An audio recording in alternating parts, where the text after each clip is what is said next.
Tayo ay magtatanim ng dragon fruit sa bukid, guys. Isang taon na yata tong dragon fruit na nandito. Dadalhin ko na ngayon sa sa bukid. Ayan. Magpaararo kami ng talon na pagtaniman ng talong. Dadalhin ko na rin tong itong dragon fruit para itanim dun sa aming asyenda ni Mama Laya. Ayan, guys. Aray ko. Ayan, marami to. Matagal na ito nandito sa bahay, guys. May tinik.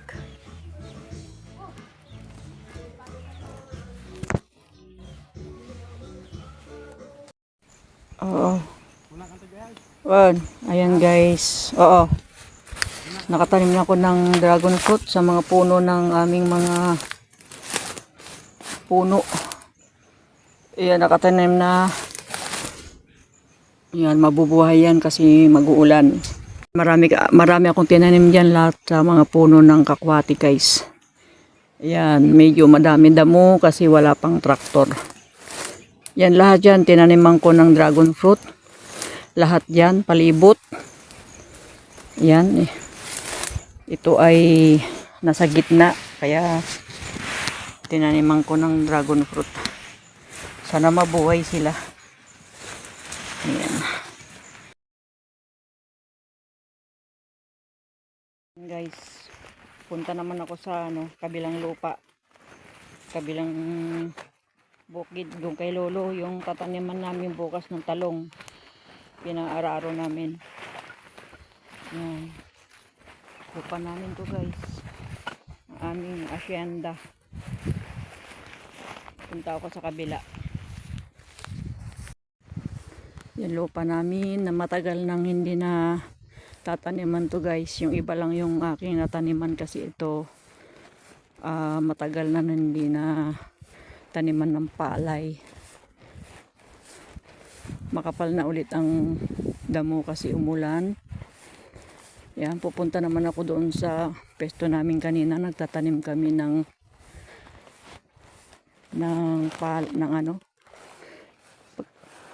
talong kanina. Kami natapos naman yung pagtanim ng ng dragon fruit.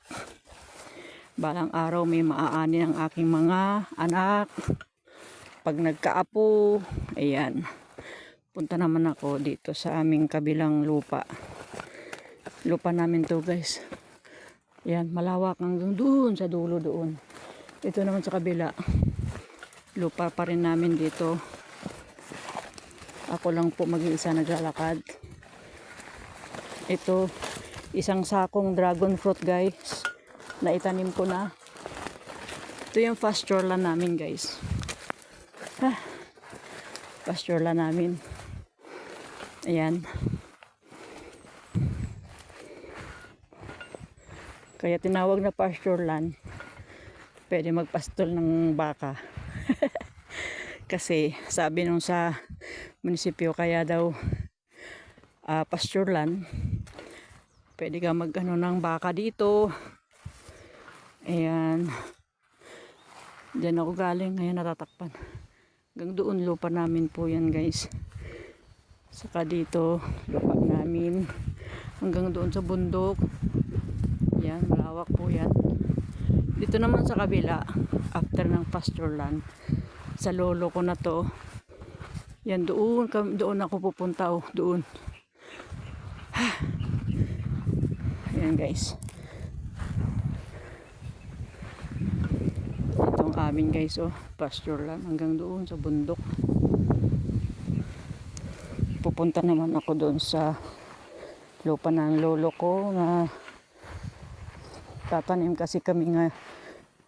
kami bukas ng talong. Inaayos pa namin yung aming taniman. Ito yung mga binibidyo ko dati, guys, na pag nagtra-tractor kami. Hindi pa kami nakapag-tractor kasi hindi alam ko makapagtanim kami dahil walang ulan. Ayan. Kabukiran ng aming ninuno. Napakalawak ang kanilang iniwan sa amin na hindi na kayang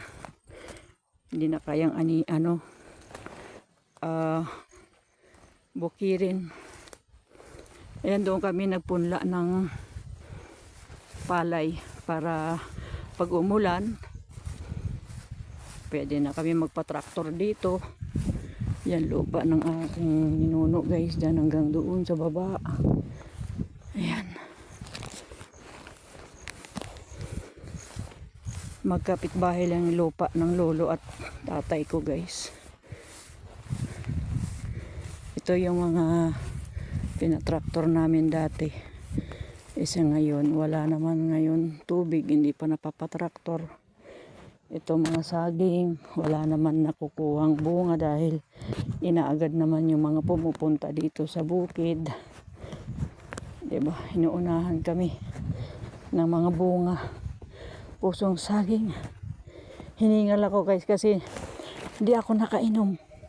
Dahil yung aking tubig, doon kasi kami kumain doon, no, sa may ilalim ng sampalok. Kaya ako napunta na doon para makainom ako. Tanghaling tapat guys. Wala pang alauna. Kasi pagka tapos kumain, pumunta na ako doon para magtanim ng dragon fruit. Ayan, isang sakong dragon fruit guys. Akyat muna ako dito kasi binakuran namin to para hindi mapasok ng kambing. Patayin ko muna.